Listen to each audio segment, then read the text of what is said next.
Hey, everybody, this is Chris McCabe. I'm here with Stan Friedlander, part of our ex-Amazonian panel that we're doing. It's going to be ex-seller performance too. I'll be recording separately with Michael, my colleague at e-commerce, Chris, and I'm with Stan Friedlander, who worked at Amazon for 10 years, correct? Correct. So maybe I'll give you a second to kind of introduce what you were doing, since I wasn't 100% sure what level you were. You were an L, I some, was in L8. I worked in apparel, footwear, jewelry, watches, luggage, yep. a number of different things, both in the US and Japan. Right. So you have category expertise. You also have expertise on the executive shuffle at Amazon in terms of who you have to talk to get elevated response on troubleshooting issues, or even just finding out what's wrong, which often is like kind of the core of the problem, right? They won't tell you, they won't message specifics on what's going on with your brand or your account. And that's what this panel is going to be all about. You, me, Michael Jacobek, who works with us. We're going to talk about pain points for brands, brand owners.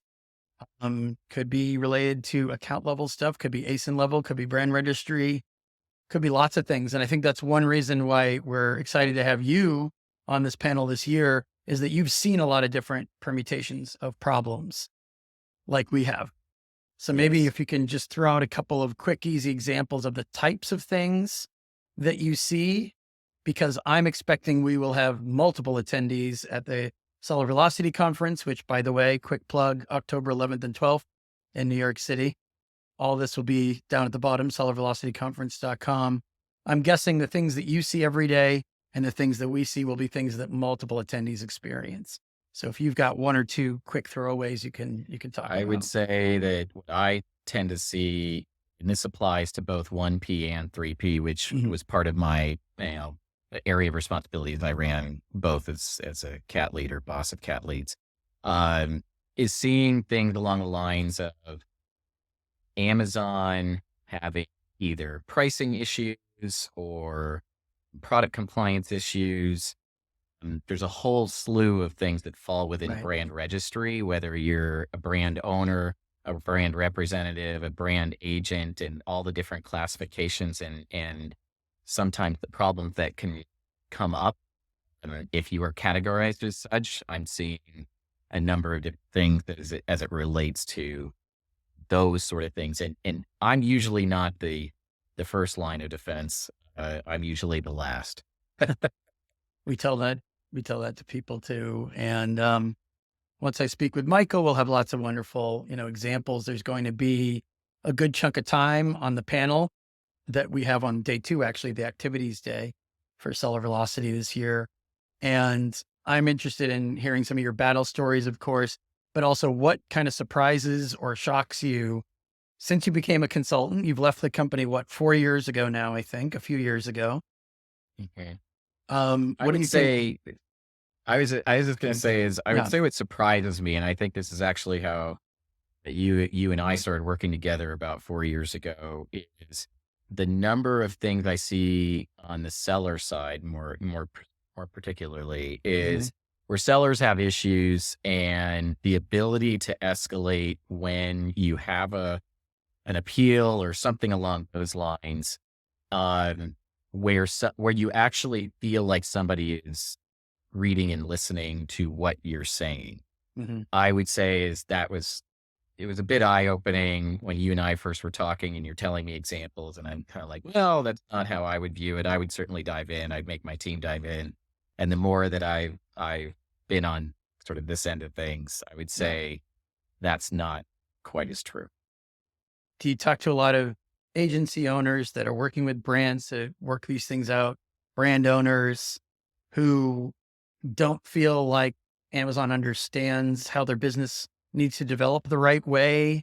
They're spending too much time kind of putting out fires, not enough time on the expansion and the growth and the development. That's kind of the major theme. One of the major themes of Seller Velocity this year is, making sure that you've got everything buttoned up, you've optimized your performance so that you can grow not only responsibly, but you can focus on growth without having to put fires out all the time. Yeah, I will say is that the fires can tend to derail things because they take up so much time on the seller or brand side on 1P as well, where you don't have an ability for someone internally to just press a button and fix it. Right. And where, the more that Amazon makes things self-service, the more that these things take that much more time and energy and resources on the brand or seller side. Obviously, that's, Amazon may not view that as how much time it's taking, but obviously the brand or seller has to view it that way is how much resources am I really going to devote to reinstating an ASIN that might do $5,000. If you have several ASINs that are like that, you clearly might invest in a certain amount of time, but how much you're going to invest on each individual ASIN, you may not. Amazon's already made that decision. They may not invest in that themselves or push it off to the seller or brand side. I've seen that just simply more and more. And then therefore you have to make a decision as to how do you deal with this internally to your own brand or your own seller is how much resources do you devote to sort of solving problems versus, more at a 50,000 foot level to sort of strategize to growth. I'm Right. seeing much more time being spent on whack-a-mole. Right. Expansion of your brand's presence, in theory, is what Amazon wants to see you doing. Right. They prefer to only talk to growing brands about how they can grow and sell more and add SKUs, new ASINs, new product lines, new categories. That's on paper. That's the theory. But in practice, they're peppering people with these generic messages, or what I'm noticing a lot is contradictory or paradoxical messaging. So you're not even sure, well, even if I follow all your instructions, am I working against the grain for this other stuff that you brought up that you wanted me to deal with first? Or am I doing cart before the horse? You would think Amazon would want to sell as much, make as much as possible, capture those commissions for each of these brands for as many new products as possible. But how can you launch a new SKU and take the plunge and take the risk if you're worried about, kind of watching your flank all the time, right? That's exactly right. That's exactly right. And getting help along those lines, even on the 1P side, I am Hmm. seeing uh, far less resourcing that Amazon itself will devote to helping you out. Uh, you can certainly pay for those resources, both on the 1P or 3P side. And I would say that we're seeing more and more of that is as good as the person that you're assigned. And let's not kid ourselves, that person that you are assigned usually is a fairly junior person. And them knowing all the ins and outs of Amazon is not typically great, Right. especially on day one. And speaking of great, one great thing about you is that you've got expertise in 1P and 3P. And I know we're going to have a variety of attendees that probably have at least occasional issues in both. And that's, 1P isn't really the world that we inhabit so much, but it is something that you see, and you see the unique complexities and problems where something happens on 1P and impacts 3P. Is there any particular, not to put you on the spot, but just for any potential attendees of Seller Velocity or people already coming, is there a trend right now that you see? I suppose that cuts either way, a 3P problem that impacts 1P or vice versa. Yeah, And we can I close would with that. say that the trend that I'm seeing is Amazon, two things, and this is one of them is it is not so new, but Amazon be running leaner in FBA and the whole turning faster, and I think that took some folks by surprise in last year, but that's carrying forward. It's not going away, Mhm. and by that I mean is if you used to say, oh, I turn it 4 to 6 times a year, or maybe even a little faster. Amazon maybe is going to push no matter how fast you're turning to turn faster. And I mean by inventory turn. So you Right. might have expected a certain level of inventory that Amazon would be willing to carry. And that's simply less nowadays. And I don't see that changing. The other trend line I would say is Amazon being a bit more forceful of if you are a 3P brand that exists at other retailers, forcing the issue of you being a 1P and how they go about doing that. mm, that I've seen is a trend line that is Amazon being more aggressive in that regard. And there's different ways to, how you I don't want to say combat it, but how you work within it and strategize for it. Mhm. There's different things you can do. And that's where I've seen myself be, uh, things come up as far as coming to me, let's say. That's what I've seen. Yeah. And then maybe just one last question for anyone listening who enjoys this conversation, wants to hear us pick off one more question. Account managers are, you're probably working with larger brands. I know I am, that are paying 5,000 a month for their account manager. Do you think um, it's complementing what they need in terms of resolving some issues? Do you think sometimes there's bottlenecks created that don't need to be there?